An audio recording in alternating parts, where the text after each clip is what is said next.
Hola a todos, esta es la clase de nuevos creyentes de la Iglesia Cristiana Bautista Getsemaní de Guadalajara.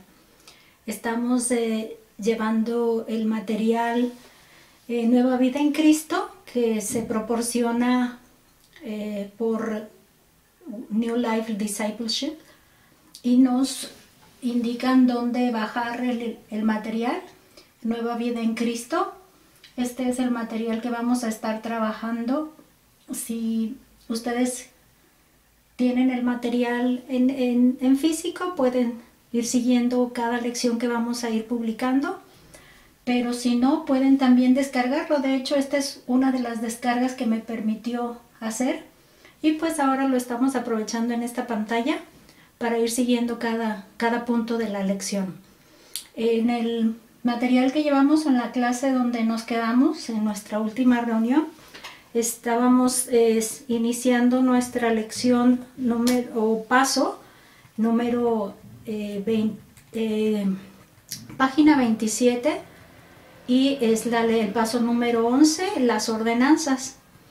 En una nueva oportunidad estaré tratando de recuperar las últimas dos lecciones en las que me tocó participar, para que puedan ustedes también tener ese material. Mi nombre es Rebeca Hernández, la nueva maestra en este nuevo año, en este inicio de año. Me he integrado en este nuevo inicio de año con la hermana Olga Jaramillo. Estamos las dos a cargo de esta clase en la Iglesia Getsemaní. Y pues la finalidad de esta clase es que cada nuevo creyente pueda conocer más de las doctrinas, de nuestra fe en Cristo Jesús y reafirmar nuestra fe. Y pues ahora sí que ser obedientes a nuestras ordenanzas, como en este caso vamos a tener. Lo primero que les pido que hagamos es que hagamos una oración para que podamos tener la guía de nuestro Dios en este día, en este momento. Vamos a orar. Padre bendito, te damos gracias porque nos das esta oportunidad. Sabemos que esta contingencia nos ha tenido a todos en casa, algunos desanimados, algunos todavía con la motivación, confiando en ti, Padre, y queremos aprovechar el tiempo. Este es un primer esfuerzo para trabajar las lecciones en las que nos quedamos y queremos pedirte, Señor, que tú nos guíes, que tú lleves nuestra reflexión, nuestra mente, nuestro corazón en tu palabra para ir aprendiendo más de ti.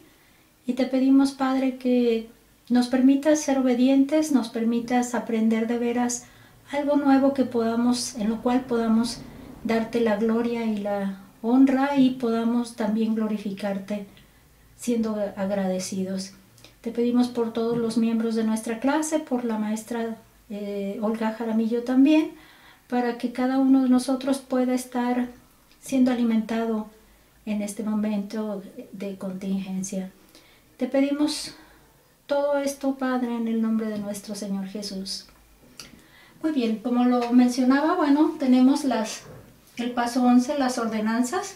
Lo primero que aparece en este material es un recuadro en donde necesitamos escribir falso o verdadero a cada una de las declaraciones que aquí se dan. Voy a ir leyéndolas y espero que ustedes también puedan irlas contestando. Voy a tratar de esperar un poco para que puedan contestarlas antes de dar una respuesta específica o ya definitiva. Por ejemplo, aquí dice, bueno, escriba falso o verdadero, una F o una B. ¿Debo bautizarme para ir al cielo? Esta sería la primera pregunta. ¿Ustedes qué piensan? ¿Qué crees? ¿Será necesario bautizarse para ir al cielo? Esa sería la primera. Ok, la respuesta de una vez quiero darla es no. No necesito bautizarme para ir al cielo. Esa es la primera cuestión. El bautismo, como había ahí mencionado, solo es una ordenanza y es una de las indicaciones que se nos da para ser obedientes solamente. Pero nuestro boleto para ir al cielo, es decir, aquel que nos permitió entrar al tren y poder subir, es el Señor Jesucristo. Así que bautizarnos no es parte de la salvación, sino como una consecuencia de haber ya sido creyente en Cristo. Bueno, el segundo punto dice, el bautismo y la Santa Cena me ayudan a ser más santo.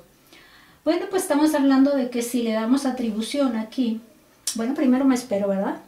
¿Ustedes qué piensan? El bautismo, si sabemos qué es el bautismo, la Santa Cena, donde tenemos el pan y el jugo de uva, nos van a ayudar al comerlos a ser un poco más santos, es decir, nos van a dar algo de espiritualidad, ¿no? ¿Ya lo tienen? Entonces vamos a ver que no es así, porque son acciones físicas que no pueden tener algo que ver con acciones espirituales, es decir, no motivan a una acción espiritual. Entonces, no. Aquí vamos a ver también que la persona del Espíritu Santo es la que se va a encargar de hacer esa obra en nosotros, de ser más santos, ¿no? Entonces, esta no sería una respuesta verdadera. Llevamos dos respuestas falsas, declaraciones falsas. La última pregunta dice, los elementos de la cena, que como dice, simbolizan la sangre y el cuerpo de Cristo. Algo que sí me interesa mucho, bueno, pónganle, los elementos de la Santa Cena simbolizan la sangre y el cuerpo de Cristo. Pues ustedes díganme, estos son dos elementos físicos que tienen un símbolo. Símbolo no significa que son, sino solamente como que los representan, ¿sí? Tienen un sentido específico y eso es una respuesta verdadera. Solo son un símbolo, ¿ok? Solo son un símbolo de lo que sería la sangre y el cuerpo de Cristo, porque la misma palabra ahí lo dice. Es lo que vamos a ir observando en estas lecciones. Bueno, ya tenemos las tres respuestas, dos falsas y una verdadera. Ahora sí nos vamos a poder dedicar a ver un poquito la lección que corresponde. Aquí lo que vamos a hacer es ir contestando cada punto. Empecemos con el bautismo. El bautismo es la primera de las dos ordenanzas que estamos revisando en esta ocasión, y lo que vamos a hacer es ir leyendo los pasajes, leyendo las preguntas y dando oportunidad de contestarlas. Bueno, aquí empieza. Dice, antes de ascender al Padre en el cielo, Jesús mandó hacer discípulos a todas las naciones. Según este pasaje de Mateo 28, 19 y 20, cuando alguien se hace discípulo de Cristo, ¿cuál es el primer paso que debe cumplir? Para esto pues vamos a necesitar ir al texto. Este pasaje de Mateo 28 es un pasaje que le llamamos muchos le llaman bueno, en el mismo texto se llama la Gran Comisión, pero muchos le llaman la Gran Omisión, porque aunque sabemos que lo tenemos que hacer, pues siempre se nos hace fácil poner diferentes razones por las que no se hace. El texto dice que es del 28 al 20, pero voy a aprovechar a leer todo el texto de toda la porción a partir del 16. Esto dice así: pero los 11 discípulos se fueron a Galilea, al monte donde Jesús les había ordenado, y cuando le vieron, le adoraron, y algunos dudaban. Y Jesús se acercó y les habló diciendo, toda potestad me es dada en el cielo y en la tierra. Por tanto, id y haced discípulos a todas las naciones, bautizándolos en el nombre del Padre, y del Hijo, y del Espíritu Santo, enseñándoles que guarden todas las cosas que os he mandado. Y he aquí yo estoy con vosotros todos los días hasta el fin del mundo. Amén. La pregunta nos pide que pongamos cuál es el primer paso que debe cumplirse cuando se trata de ir y hacer discípulos. El versículo 19, si lo volvemos a checar, dice que por tanto, es decir, que nuestro Señor estaba recibiendo ya toda la potestad, que Él estaba recibiendo toda la potestad desde el cielo y todo lo que podría ser el poder que podría Él desarrollar en la tierra y en el cielo. Ahora sí, a raíz del sacrificio que se realizó. Bueno, por tanto, dice, a partir de eso, nos pide ir a hacer discípulos a todas las naciones y nos dice específicamente ahí qué es lo que hay que hacer. Primero que todo, ir a hacer discípulos, y a esos primeros discípulos hay que, como dice ahí, bautizarlos, bautizándolos en el nombre del Padre y del Hijo y del Espíritu Santo. Entonces, el primer paso que se debe cumplir para un discípulo es el de bautizarse. Entonces ahora sí vamos a poder entender el texto que dice ahí. Dice: el bautismo no es opcional, sino es un mandato para ser obedecido por cada creyente. Yo estoy haciendo memoria de varios textos donde se menciona el bautismo, y de hecho aquí se menciona un caso, y también vamos a poder hacer un poquito de reflexión. Entonces el bautismo no es opcional, sino es un mandato para ser obedecido por cada creyente. Eso ya está claro, porque es el primer paso que pide el Señor con la comisión que nos da de ir a hacerle los discípulos, y al hacer esos discípulos deben bautizarse. Claro que enseñarles que guarden todas las cosas que os he mandado, eso sí es algo que necesita también ser incluido, porque estamos hablando de que es un paquete completo, ¿verdad? Entonces vamos adelante con la segunda pregunta. Dice: ¿el bautismo es un requisito para ser salvo? No es tanto pregunta, ¿verdad? Dice: sino el resultado de que ya soy salvo. Entonces no significa algo que me va a hacer salvo, sino es una consecuencia de que se debe cumplir para probar que soy salvo. Bueno, en el caso del carcelero de Filipos, aquí está el texto, dice: ¿cuál es el único requisito para la salvación? Es lo que estábamos aclarando. Este texto nos lleva a Hechos. Este es Hechos 16. En Hechos 16, el versículo 30 y 31 de este texto, aquí estamos viendo en este texto que Pablo y Silas son encarcelados en la ciudad de Filipos, y al estar encarcelados, ellos dicen que se dedicaron a cantar. Estuvieron encarcelados y estuvieron cantando. Dice que a medianoche, en el versículo 25 del capítulo 16, dice que a medianoche Pablo y Silas cantaban himnos a Dios, y los presos los oían. Alguien hacía un comentario sobre este texto, y sí, es muy bueno comentarlo. No los callaron, los escucharon. Los presos que estaban allí los escucharon. Entonces quiero entender que no fueron los únicos que los escucharon, también estaban ahí soldados y bueno. Entonces este terremoto que sobrevino después, después de que sobrevino el momento de que estuvieron ellos cantando, después de esto que se menciona, hizo entonces despertar al carcelero, y este carcelero resultó que al ver que estaban abiertas y las puertas de la cárcel, y los presos tenían también sueltas las cadenas, él se asustó bastante, y entonces entendió que su muerte era inminente, era consecuencia ya segura, porque su responsabilidad era mantener a los presos, y probablemente para él su pensamiento era: no están, se han ido, y si me adelanto no es diferente a lo que venga después. Entonces cuando Pablo se da cuenta de esto, entonces le hace saber que no lo debe hacer, que no se haga ningún daño, porque todos siguen ahí. Entonces en estas situaciones en donde el carcelero se enfrenta a una realidad, dice que sacándolos, ahí dice el texto, ¿no? Este es el texto del versículo 30. Dice: y sacándolos les dijo: Señor, ¿qué debo hacer para ser salvo? Ellos dijeron: cree en el Señor Jesucristo y serás salvo tú y tu casa. Entonces, ¿cuál es el único requisito para la salvación? Según estos dos versículos que estamos leyendo, pues dice el versículo 31, dice: ellos le dijeron: cree en el Señor Jesucristo y serás salvo. Y le dan una promesa, un incentivo. No solo vas a ser salvo tú, sino va a ser salvo también toda tu familia, toda tu casa. Entonces, ¿cuál es el único requisito para la salvación? Cree en el Señor Jesucristo, dice, y serás salvo. Es lo que vamos a poner en esta línea. ¿Vamos bien hasta ahí?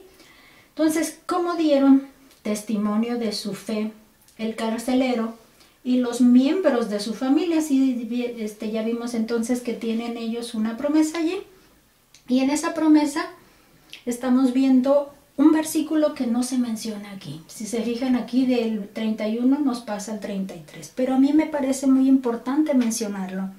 El versículo 32 dice, y le hablaron la palabra del Señor a él y a todos los que estaban en su casa.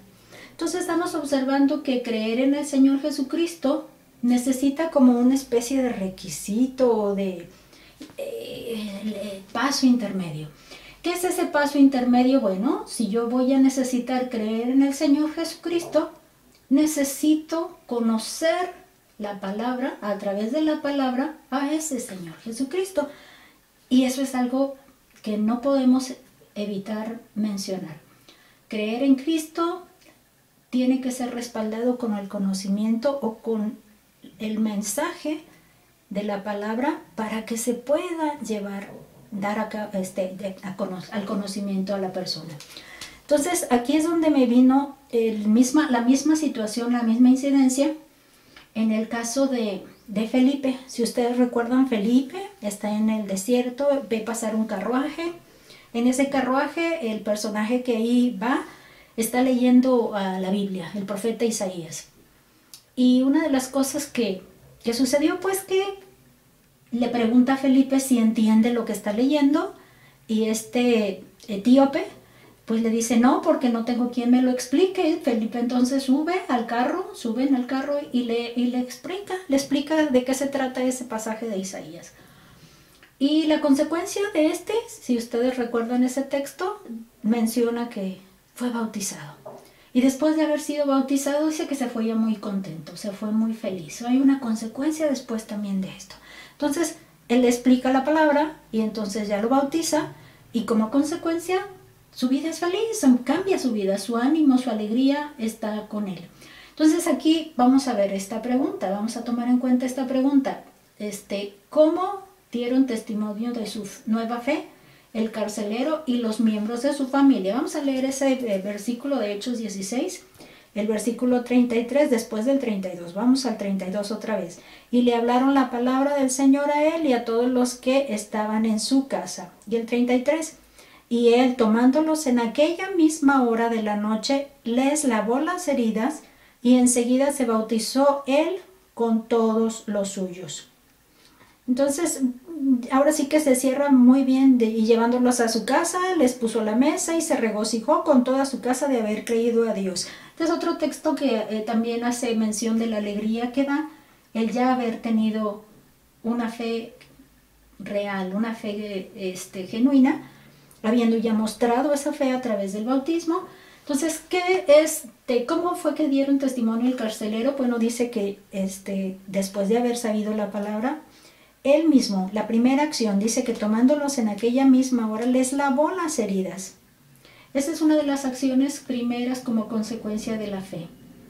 Hay una reacción, hay un cambio, y se ve en el hecho de que él les tomó en aquella misma hora y les lavó las heridas. Y entonces fue que, como una muestra, si ustedes ya ven, enseguida se bautizó con todos los suyos. Entonces se cumplió ahora sí que la declaración de que no nada más él, sino toda su familia iba a ser salvo. Pero si ustedes se dan cuenta, hay evidencia de que esa fe es genuina. Por lo tanto, ellos dicen, voy a dar muestra de mi fe. Entonces, el bautismo es una de las evidencias para poder decir, sí soy un creyente en Jesús. Seguimos adelante. En el versículo 33 ya vimos que indica que toda su familia creyó, no solo el carcelero. Entonces, primero, para ser salvos, ellos creyeron. Y yo diría aquí, aprendieron de la palabra o conocieron de la palabra, porque se les habló de la palabra a todos ellos, ¿sí? Como algo que une las dos cosas. Creyeron, conocieron de la palabra, reforzaron esa fe, y entonces ya se bautizaron para dar testimonio de su fe. Entonces, con el bautismo damos un testimonio público de que ya somos salvos.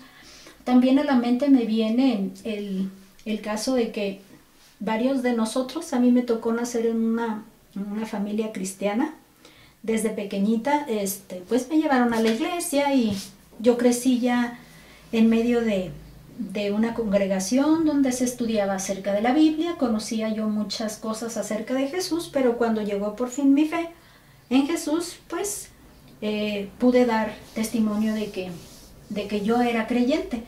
Pero sí recuerdo que cuando éramos adolescentes, el que más se tardaba en bautizarse decía que necesitaba esperarse para poder hacer una decisión de cambio, porque al bautizarse ya no iba a poder seguir con las mismas cosas.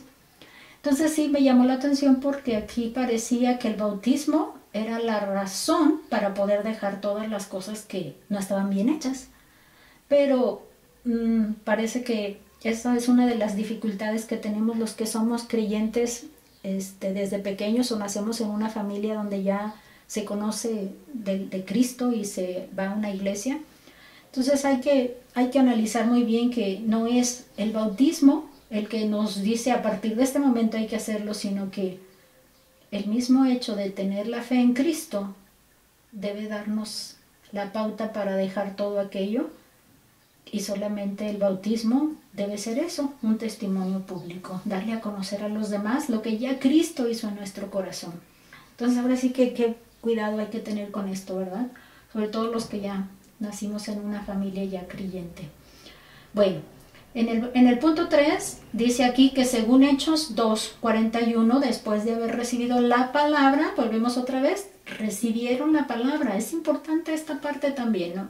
No quisiera dejarla de lado. Recibir la palabra es parte de la fe, es parte de conocer, porque ahora sí que los textos que conocemos, ¿cómo podrán saber de Cristo si no hay quien les predique, si no hay quien les hable de la palabra? Claro, no nada más es hacerles hablar, sino hablarles de la palabra. Entonces, sí, dice que después de haber recibido la palabra, fueron, y luego dice ahí el espacio, y se añadieron a unas 3,000 personas a la iglesia en un solo día. ¿Qué pasó con ellos? Vamos buscando ese texto. Estamos hablando de Hechos 2:41. Ese texto también le llaman la iglesia primitiva, en esta parte las acciones de la iglesia primitiva. Bueno, dice entonces que el 41, dice que pues había, nada más si quieren mencionamos un poquito del antecedente. ¿Se acuerdan que los discípulos estaban reunidos, un poco temerosos, porque pues no sabían bien qué situaciones les esperaban en esta nueva paso de ahora de que el Señor Jesucristo había sido crucificado, se había dado la resurrección, el Espíritu Santo? Bueno, ellos están reunidos entonces y Pedro reciben el Espíritu Santo, reciben la llegada del Espíritu Santo, y Pedro se llena de valor y da todo un discurso. Y entonces, en medio de esta situación donde muchas personas los escuchan y les malinterpretan que estén hablando en lenguas, el caso de esto es que se habla de que ellos testificaban de la palabra, cada uno hablaba acerca de la palabra, y desde el versículo 40 dice, y con otras muchas palabras testificaban y les exhortaban diciendo: sed salvos de esta perversa generación. Entonces, igual, el testimonio de la palabra, les dan la palabra, y entonces, a consecuencia de esto, el versículo 41, así que dice: los que recibieron su palabra fueron bautizados, y se añadieron aquel día como 3,000 personas. Entonces, ¿cuál fue la evidencia de que ellos entendieron el mensaje de ser salvos? Es que se bautizaron, y fueron gran cantidad, unas 3,000 personas que se agregaron a la iglesia en un solo día. Entonces estamos hablando que el bautismo fue una manera de identificarse con la iglesia de Jerusalén para poder participar, ser parte de ellos. Entonces el bautismo nos integra también a una iglesia. Entonces participaron también en sus actividades, ahí lo vemos, tales como la predicación, la comunión, la cena y la oración. Vamos a leer ese versículo. Dice: y perseveraban en la doctrina de los apóstoles, en la comunión unos con otros, en el partimiento del pan y en las oraciones. Esto es algo que también me llama la atención como una de las experiencias que me tocó a mí vivir. cuando yo pude darme cuenta de mi necesidad de Cristo, me di cuenta de que ese anhelo de buscar de la palabra, de hablar de la palabra, de conocer de la palabra, era muy evidente. y necesité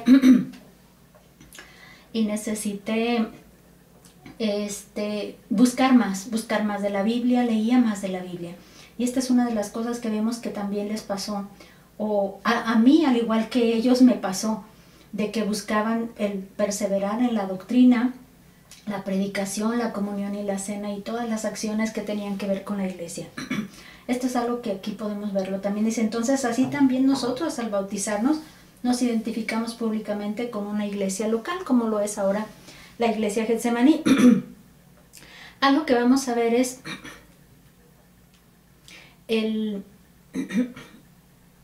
así también nosotros al bautizarnos pues nos identificamos públicamente con la iglesia Getsemaní en este caso. Bueno, nuestra iglesia es una iglesia local.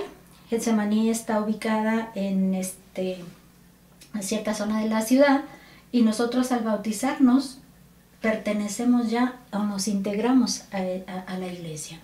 Vamos a ver lo siguiente, dice aquí, algunos tienen conceptos equivocados del bautismo, por lo tanto es importante saber ¿qué cosas? Bueno, que el bautismo no es el que nos salva. ¿Quién es el que nos salva? Lo vimos en el texto anterior. Es creer en el Señor Jesús. La segunda, 2. Tampoco es un paso hacia la salvación, sino es un testimonio público de que somos salvos. O sea que no se necesita como un requisito. Es que si no te bautizas entonces no. Ni para salvación, ni para santidad, ni para nada como eso. Como dice aquí, el bautismo no nos hace más santos, así que aunque así nos motiva a vivir en santidad. Con lo que significa el bautismo es con lo que nosotros nos identificamos hacia la santidad. Porque al nosotros bautizarnos estamos representando la acción o la acción que tuvo el Señor Jesús. Él fue crucificado y murió, y Él resucitó. Entonces esa acción del bautismo de sumergir y luego salir, entonces nos hace identificarnos, por lo tanto nos asemeja a una vida nueva. Una vida nueva al vivir después de haber sido sacados de esas aguas. Entonces esa puede ser la motivación en la que la santidad nos pueda dar. En la parte de al lado del material que estamos checando, existe, bueno, también una sección donde nos pide reflexionar.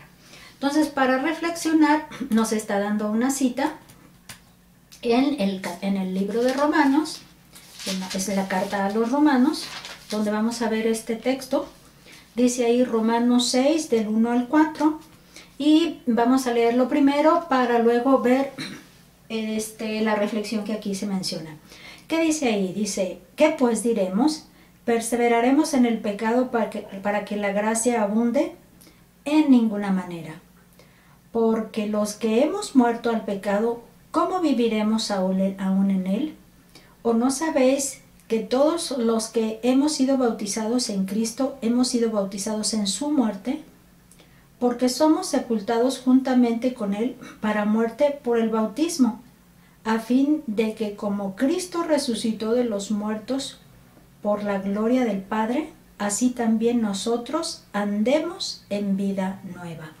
Si nos fijamos entonces en este texto a primera vista, pues este pasaje parece hablar del bautismo en agua, pero sin embargo, aquí realmente se usa la palabra bautismo para hablar de nuestra identificación con Cristo. Entonces aquí sí volvemos a recalcar lo que venía mencionando hace rato, que al bautizarnos nos identificamos nosotros con la muerte de Cristo.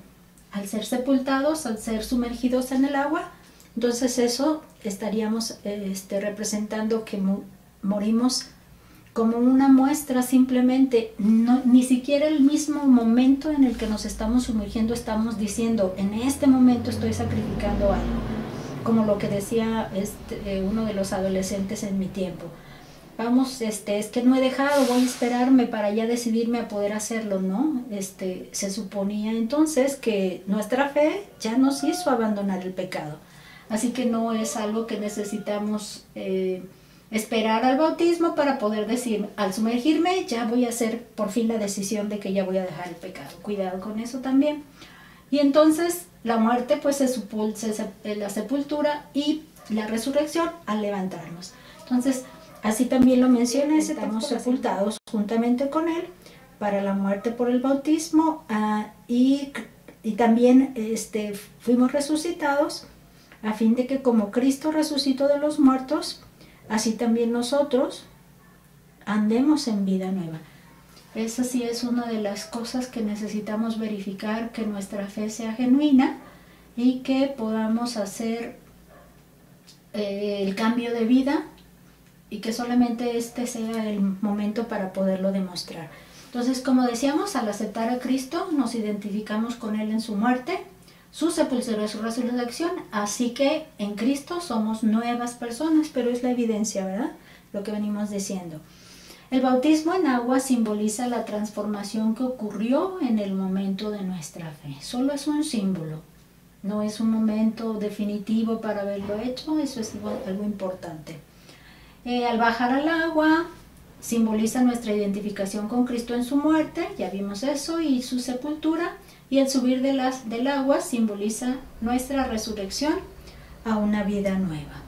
Entonces ahora sí, vamos a ver qué es lo que nos pide para obedecer. Si usted ya aceptó a Cristo, ¿lo ha obedecido bautizándose? Esa es la primera pregunta. Pues a mí, como les venía mencionando, pues a mí sí, ya me tocó ser bautizada desde adolescente y la respuesta es sí, pero pues ahora sí que nuevos creyentes, la pregunta es si no se ha bautizado, pues es importante que hable ya, hoy mismo, con el pastor. Si tiene su fe asegurada en Cristo, pues entonces no hay nada más que esperar, sino confirmar que ese hecho ya se ha dado en su vida.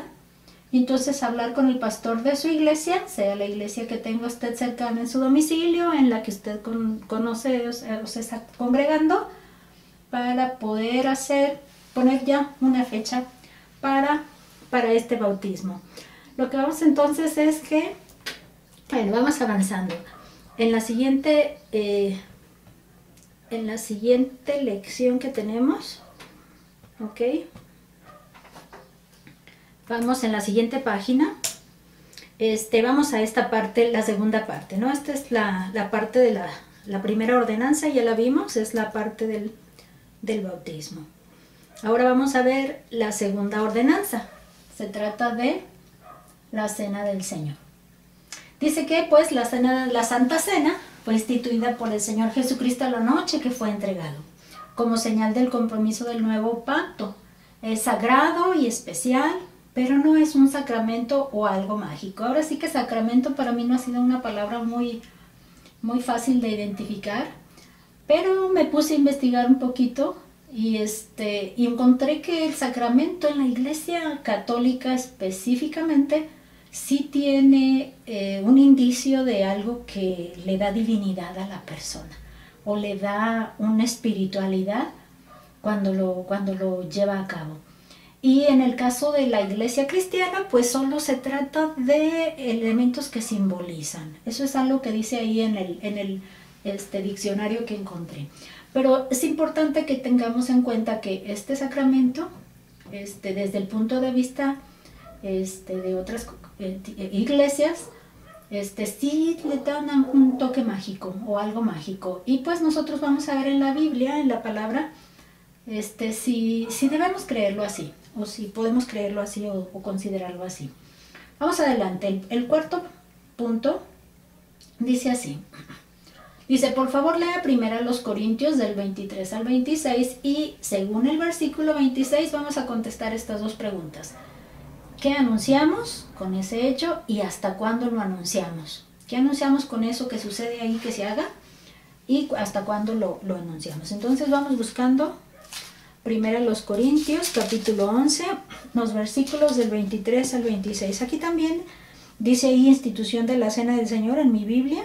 Y es un texto un poco largo, lo voy a leer todo Dice así, está el apóstol Pablo hablando, es una carta del apóstol Pablo hacia estos creyentes en Corinto. Dice, porque yo recibí del Señor lo que también os he enseñado, que el Señor Jesús, la noche que fue entregado, tomó pan, y habiendo dado gracias, lo partió y dijo, tomad, comed, esto es mi cuerpo que por vosotros es partido, haced esto en memoria de mí. Asimismo tomó también la copa después de haber cenado, diciendo, esta copa es el nuevo pacto en mi sangre. Haced esto todas las veces que la bebiereis en memoria de mí. Así pues, todas las veces que comiereis este pan y bebiereis esta copa, la muerte del Señor anunciáis hasta que Él venga. Entonces aquí nos pide que a partir del versículo 26, esto que anunciamos dice que todas las veces que anunciamos, dice que así pues, todas las veces que comieres este pan, si bebieres esta copa, que es la muerte del Señor anunciáis. Entonces, aquí que anunciamos la muerte del Señor. Entonces, esta es otra ordenanza que también tiene que ver con la muerte y la resurrección de Jesús. Con representar, con simbolizar. El pan, el cuerpo y la sangre, sería la copa, el jugo de uva. Entonces, anunciamos la muerte del Señor. ¿Y hasta cuándo? Dice, hasta que Él venga. Entonces estamos hablando de una acción de esperanza, una acción de espera. Estamos representando esta acción y esta acción nos pide que estemos en espera de cuando llegue el momento en que Cristo venga. ¿Cuánto tiempo vamos a tener que llevar a cabo esta ordenanza? Pues ahora sí que Dios lo va a decidir, porque Él es el único que sabe hasta qué momento el Señor Jesucristo vendrá. Y por lo tanto nosotros nos mantendremos en esperanza, en obediencia, tratando de hacer memoria siempre de que Cristo tuvo una acción importante para nuestras vidas.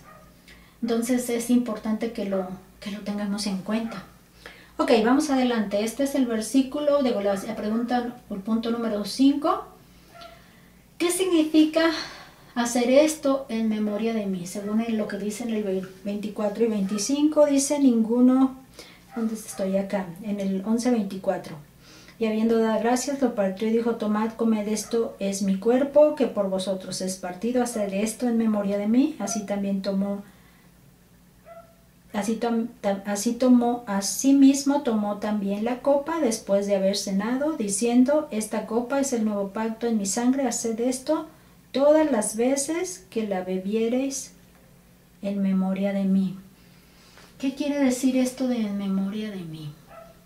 La memoria nos ayuda a hacer recordar algo, hacer un recuerdo, y cuando yo pienso en qué recuerdo, qué pasó con Él. ¿Qué pasó con Jesús? Pues recuerdo que Él vino a la tierra, vivió, nos mostró que sí es posible y murió tomando mi lugar en la cruz. No solo fue sepultado y venció a la muerte, sino que también resucitó y está listo a regresar cuando el Señor se lo indique. Ahora sí que este pasaje nos enseña entonces el significado de la cena. Es un recordatorio, ¿verdad?, de la obra de Cristo, su sacrificio en la cruz por nosotros, y no solo su sacrificio, sino también su segunda venida. Entonces, la cena en especial debe traernos algo extra. No solo va a tener, por ejemplo, como en el caso del bautismo, muerte y resurrección, sino que no se va a quedar ahí. El Señor Jesús vendrá. Entonces la cena del Señor nos tiene que traer también la esperanza de que vendrá. Por eso hablamos de esperanza. Él va a venir, y es algo que necesitamos tomar en cuenta cada vez que estemos celebrando la Santa Cena. Él vendrá, ¿sí? No nos quedemos nada más con el recordatorio de su muerte y sacrificio. Vamos adelante. Este es el segundo, según el versículo 24 y 25, ya vimos hace un momento, dice que simboliza el pan y la copa. El pan que simboliza, aquí lo menciona, ¿verdad? Dice, habiendo dado gracias, dijo, tomad, comed, esto es mi cuerpo, que por vosotros es partido. Esto fue desde el versículo 3, dice que tomó el pan. Entonces el pan dice, este es mi cuerpo, entonces aquí le vamos a poner el pan, este es mi cuerpo. Tomó también así la copa después de haber cenado, y dijo, esta copa es el nuevo pacto en mi sangre. Entonces bebed ya todas las veces que la bebieres. Entonces la copa, es decir, el jugo de uva, que es el vino que ahí representan, bueno, va a ser la representación de su sangre. La sangre tiene un papel importante en la salvación, porque es la sangre la que nos limpia de todo pecado. Ok, entonces esas dos respuestas quedan así, ¿no? El cuerpo y la sangre. Entonces en el punto 7 dice, ahora lea 1 Corintios 11 del 27 al 31. Y vamos a especificar, vamos a checar específicamente lo que dice en el versículo 28. Ok, vamos a leerlo primero y luego nos fijamos. Dice aquí, tomando la cena indignamente.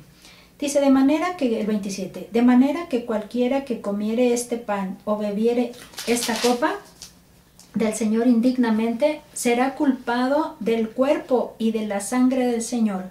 Por tanto, pruébese cada uno a sí mismo y coma así del pan y beba de la copa. Porque el que come y bebe indignamente sin discernir el cuerpo del Señor, juicio come y bebe para sí. Por lo cual hay muchos enfermos y debilitados entre vosotros, y muchos duermen. Si pues nos examinásemos a nosotros mismos, no seríamos juzgados, mas siendo juzgados, somos castigados por el Señor, para que no seamos condenados con el mundo. Y creo que este es el texto. Me extendí. Bueno, pues le voy a dar hasta el 34. Dice, así que, hermanos míos, cuando os reunís a comer, esperaos unos a otros. Si alguno tuviere hambre, coma en su casa, para que no os reunáis para juicio.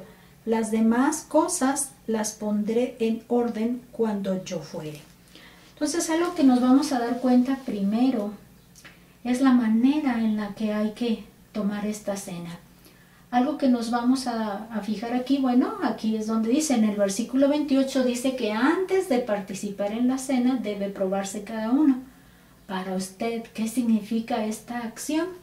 Entonces aquí quiero resaltar que habla de una manera, la manera de participar en ella. Me di la tarea de leer un poquito sobre los comentarios que ahora sí que como se dice, los estudiosos han investigado sobre este suceso, y resultaba pues que se reunía la iglesia no solo para celebrar la cena del Señor, sino como para tener un convivio, una comunión con todos los miembros de la iglesia. Entonces cada quien llevaba sus alimentos, y después de estar comiendo lo que hay que hacer, pues era una acción de estar juntos en esa comunión.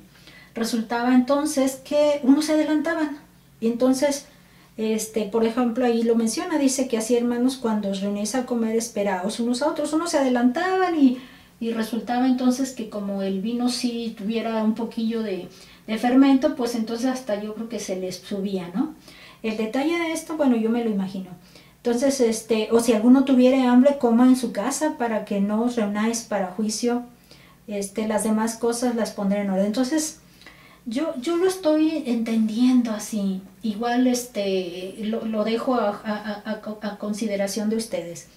Yo lo estoy entendiendo así. La manera en la que se participa en la cena, pues ahora sí que yo la comparo con la forma en la que lo hacemos. Nosotros sí estamos todos juntos en la iglesia, estamos los que somos miembros ya bautizados ahí en la reunión, y estamos tomando uno a uno la porción del pan o la porción de la copa, y nos esperamos, y lo hacemos al mismo momento. Entonces esa forma de hacerlo indignamente, yo veo que no se identifica mucho con la vivencia específica de este texto, de esta situación de los corintios. Pero, aun cuando yo entiendo que ese indignamente no nos ubica como iglesia, sí es válido el verse cada uno a sí mismo como para actualizar su condición. Vamos, si ya la llevaba trazada en que no he reflexionado sobre mis acciones y eso, yo digo sí es válido, pero yo no lo alcanzo a ver como la condición obligada antes de llevar a cabo la ceremonia de la cena. Entonces sí tengo un poquito de conflicto cuando se dice alguien, si no está, póngase a cuentas con el Señor y haga esto y haga aquello, ¿no? Probarse cada uno. Entonces yo sí siento un poquito de conflicto con esa expresión, porque yo veo insistentemente que habla de la manera cenar, llevar a cabo, participar indignamente. Una cosa, pues, como decía yo, es la manera en la que se hace, que pues yo ahora sí que si me pongo a comparar nuestra forma de hacerlo, llevarlo a cabo en la cena en nuestra iglesia, en nuestra congregación, no da lugar a que se haga indebidamente. Ahora sí que la única manera indebida o indigna que yo diría era que lo que nos hace la cena, nos hace ver, de hecho, lo vamos a ver en el siguiente punto, la comunión. Entonces, si estamos como iglesia para mostrar comunión y esperanza de que estamos confiados en que Cristo vendrá, entonces yo diría que lo único que sí es importante es saber que estés seguro de que tu fe está depositada correctamente en el Señor. Porque si no es así, entonces yo diría que hasta ahí sí pudiera ser indignamente por la condición en la que estás, yo diría así.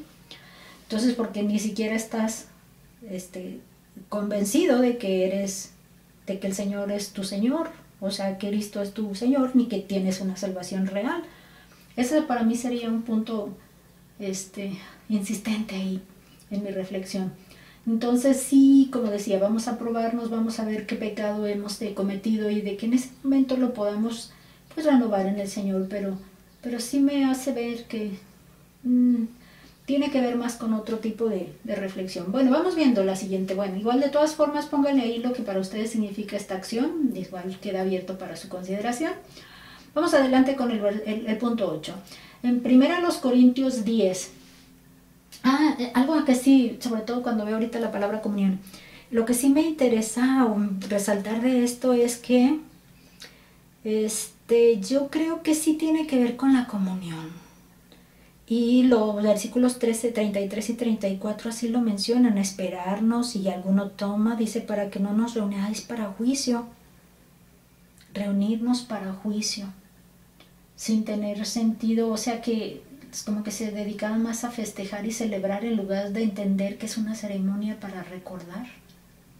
Entonces, ahí sí como que se echaban, dijéramos, los apetitos carnales o físicos, o de comer deleitosos y cosas así, es lo que predominaba aquí. Entonces, por ahí yo siento que tiene que ver un poco más este énfasis del texto, ¿no? Bueno, sigamos adelante. 1 Corintios, en el punto 8, 1 Corintios 10, nomás demos de vuelta, de los versículos 16, el capítulo 10, versículos del 16 al 20, dice que se enfatiza otro aspecto de la cena del Señor, que es la comunión. Vamos checando ahorita no lo tengo bien en mente, pero vamos checando. Lo dice la copa de bendición, el versículo 16, la copa de bendición que bendecimos es la comunión de la sangre de Cristo. El pan que partimos no es la comunión del cuerpo de Cristo. Siendo uno solo el pan, nosotros, con ser muchos, somos un cuerpo, pues todos participamos de aquel mismo pan. Si nos fijamos, entonces habla de la unidad. Es un momento de comunión con Cristo y con nuestros hermanos en la fe. Entonces sí, yo creo que va más en este sentido, sí lo enfatizo más. Entonces, ¿qué es tener comunión? considerarnos, bueno, ahora sí que pongámosle comunión. De hecho, nuestra iglesia tiene un ministerio que se llama así, comunión, y nuestros diáconos están a cargo de esto. De hecho, cada vez que hay convivios, ellos se encargan de hacerlos, de llevarlos, de planearlos, nos convocan para estar en esas reuniones. Entonces, lo que se fomenta en esto es que nos podamos reunir y convivamos y compartamos alimentos y, no sé, celebremos cosas divertidas y cosas que puedan mantenernos unidos. Entonces, ¿qué es tener comunión? Pues ahora sí que mantener unidad, no solo como cuerpo, no solo en la parte espiritual, porque pues ya vemos que mientras seamos creyentes genuinos, nuestra comunión es real, aunque nosotros no nos demos cuenta de eso.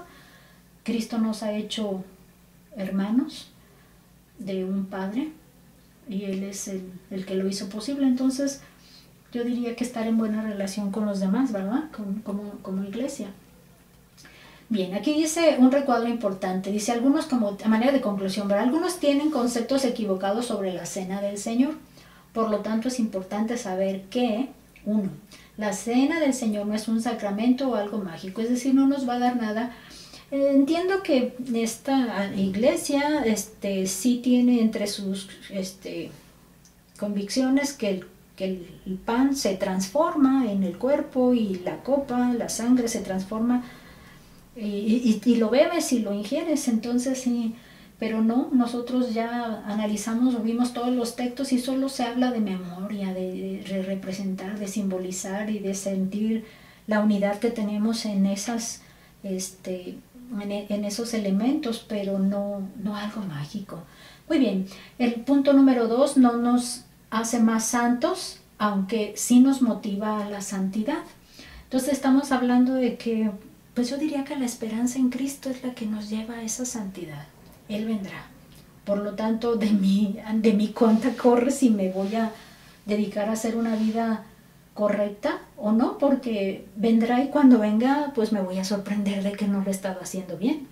O en este caso me voy a alegrar de que las cosas han ido como Él las esperaba. Entonces, sí me va a motivar a hacer santidad aquí. Entonces, el siguiente punto, el 3, dice que la copa no se convierte en la sangre ni el pan en el cuerpo, como alguien por ahí lo cree, sino que solo simbolizan, es un símbolo. La Santa Cena es un recordatorio del sacrificio de Cristo hasta que Él venga. Entonces es un acto de obediencia y un momento de comunión con Cristo. El 4.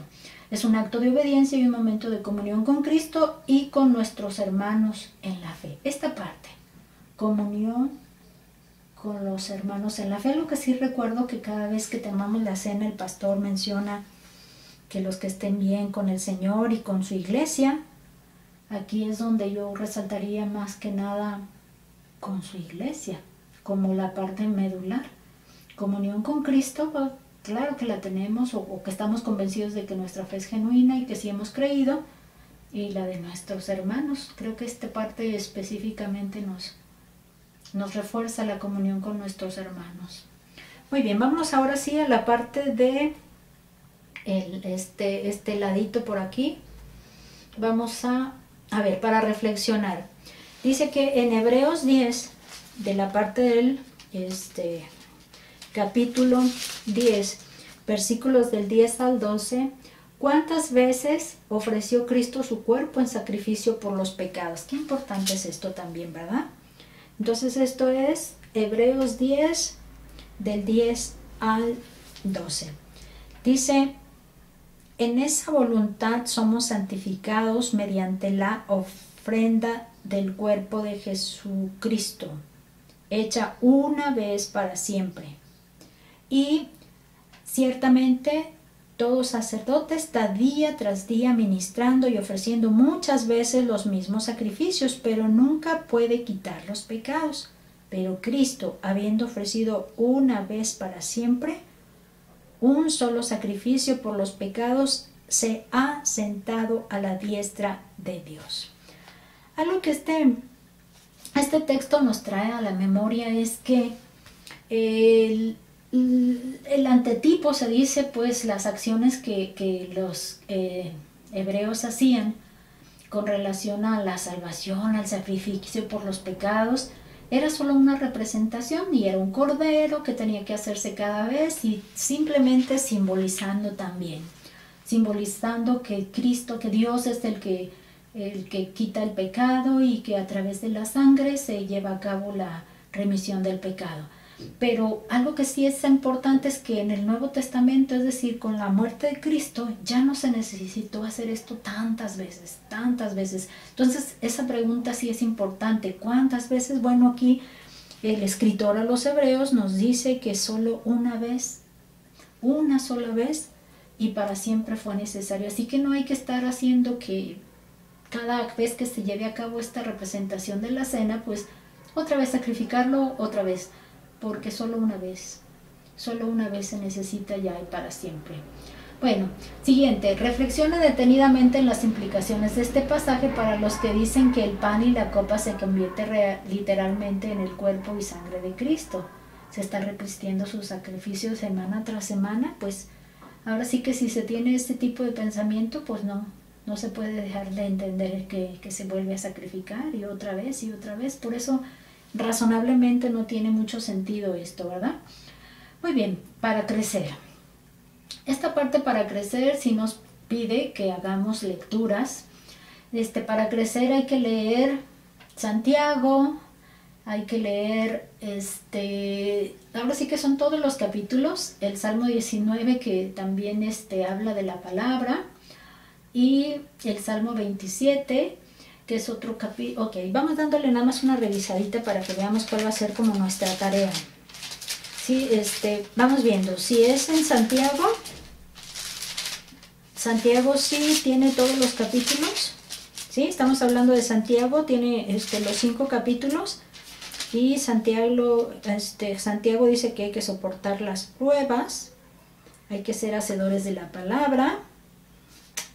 Aquí viene la amonestación contra la parcialidad. Estoy leyendo solo los títulos ahí. La fe sin obras es muerta. Los hechos son los que prueban, dan la evidencia de la fe. La lengua, qué importante.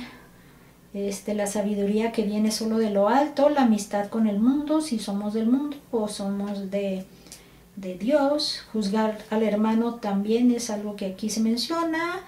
Y contra los ricos opresores, ya veremos que tener dinero a veces es una situación complicada porque nos trae consecuencias por ahí a veces no muy buenas. Sed pacientes y orar es otra de las cosas que lo menciona. El Salmo 19 es otro texto ahora sí que muy conocido. De cualquier forma vamos revisándolo rapidito. Este texto dice las obras y la palabra de Dios. Esta parte tiene un canto hermoso. La ley de Jehová es perfecta, que convierte el alma. Ahora sí que convendría hasta repasar ese canto. Y luego de este Salmo 19 también está el Salmo 27. Démosle también una checadita de una vez.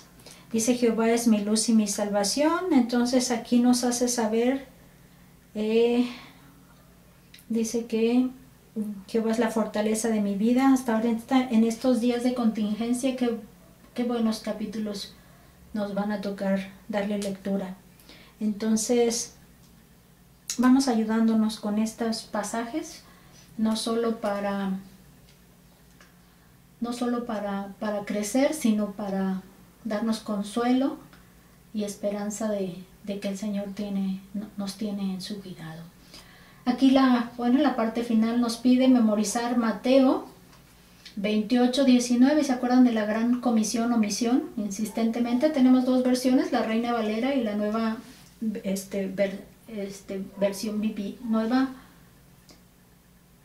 NBI, versión la verdad no recuerdo bien cómo se traduce esa parte. NBI, bueno. Entonces, por tanto, id y haced discípulos a todas las naciones, bautizándolos en el nombre del Padre, y del Hijo, y del Espíritu Santo. Creo que sí es conocido. Por tanto, id y haced discípulos a todas las naciones, bautizándolos en el nombre del Padre, y del Hijo, y del Espíritu Santo. Este es más conocido para mí, porque soy, como dicen, de la vieja guardia.